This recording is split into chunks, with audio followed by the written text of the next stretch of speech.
எங்க வீட்ல இருக்கிற வயசானவங்க ரொம்ப வருஷமா கால்சியமும், விட்டமின் டி டேப்லெட்ஸும் சாப்பிடுறாங்களே. அப்ப அவங்களுக்கும் ஆஸ்டியோபோரோசிஸ் வருமா டாக்டர்? அப்படின்னு கேட்டீங்கன்னா, கால்சியமும், விட்டமின் டி குறைபாடுறனால வர்றது ஆஸ்டியோபோரோசிஸ் கிடையாது. அது ஆஸ்டியோமலேசியா. ஆஸ்டியோபோரோசிஸ்ல கால்சியம் அண்ட் விட்டமின் மட்டும் இல்லாம, எலும்புகளோட காம்ப்ளெக்ஸ் ஸ்ட்ரக்சர்ஸ உருவாக்கக்கூடிய புரோட்டீன்ஸும், கொலாஜனுமே குறைபாடாகும். இதனால போனோட போரஸ் ஸ்ட்ரக்சர்ஸ் கூடி எலும்புகள் ரொம்ப வீக் ஆயிரும்.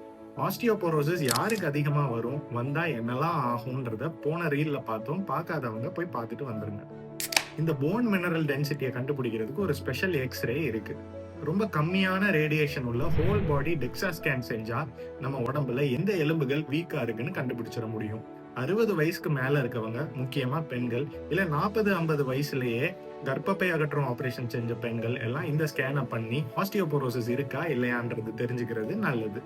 கால்சியம் அதிகமா இருக்கிற பால், தயிர், ராகி, கடலை, கீரை வகைகள் மற்றும் விட்டமின் டிக்கு தேவையான சன்லைட் எக்ஸ்போஷர், கரெக்டான அளவு புரோட்டீன் இன்டேக் ஆஸ்டியோபோரோசிஸ் வராம தடுக்க முடியும். இது எல்லாத்த விட ரொம்ப முக்கியமான விஷயம் எக்ஸசைஸ். அப்போ என்னதான் சத்தான உணவு சாப்பிட்டு எக்ஸசைஸ் பண்ணாம இருக்கிறவங்களுக்கு எலும்பு வீக் ஆகுமா டாக்டர்னு கேட்டா கண்டிப்பா ஆயிருங்க.